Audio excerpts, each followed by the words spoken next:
This is what is all about the poem. So here we go with the poem Qzymandias. I met a traveller from an antique land who said, "Two vast and trunkless legs of stone stand in the desert.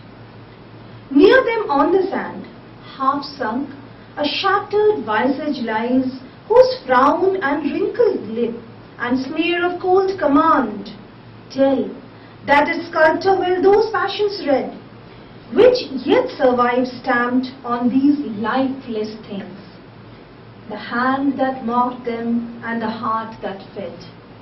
And on the pedestal these words appear, my name is Qzymandias, King of Kings. Look upon my works, ye mighty and ye spare. Nothing beside remains. Round the decay of that colossal wreck, boundless and bare, the lone level sands stretch away." Now this is the whole poem. If you see, it sounds like a story. It is like a story. A traveller who was coming from an ancient land, ancient means a historical place, he was coming from there, and when he came, he just spoke of that. We all know when we visit a place, we speak of all that place. So it is similar. But when you look into the poem, there is a structured rhyming pattern like A, B, like that it is maintaining. So if we go by the first lines like antique land and legs of stone, it's coming A, B, and then again on the sand. So A, B, A, and frown, it becomes C. So A, B, A, C. This is like a rhyming pattern that has been followed. Though the poem gives of an impact of a story, but actually it is like a very, very structured rhyming pattern, and that is why it is known as a sonnet. Now regarding the poem, there is a typical irony in the poem that we will get back to it. Now let's see what had happened before.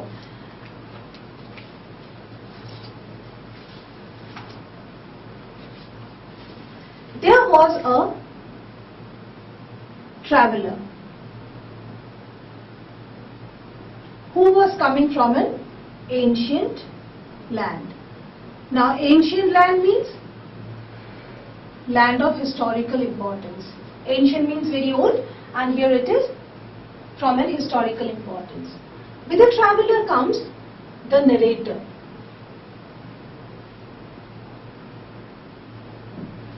He was just, by chance, he meets the traveller. Where does he meet? He meets in a point, we can say, this meet. When they met, there was a discussion.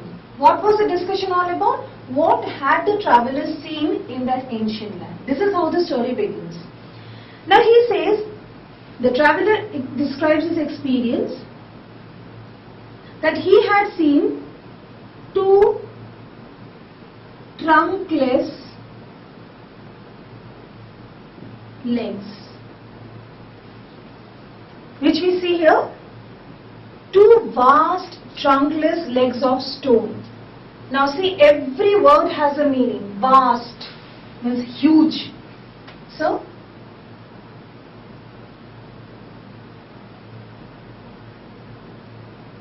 the statue that he had seen, made up of stone, of course,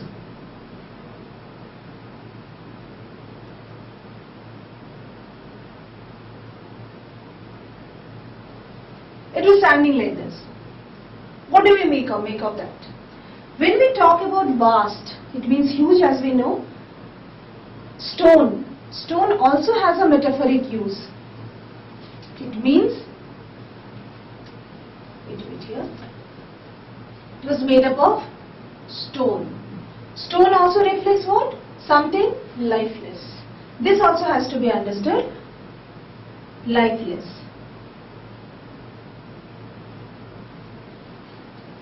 Two legs, past two legs were there, standing erect, lifeless, nothing to be seen. And the most surprising thing, stand in desert. They were standing in a desert.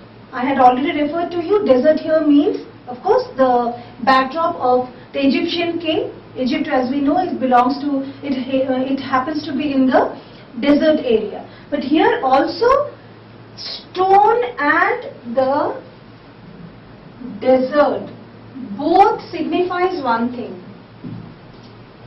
We do it like this. Stone and desert both signifies one thing, that is lifeless.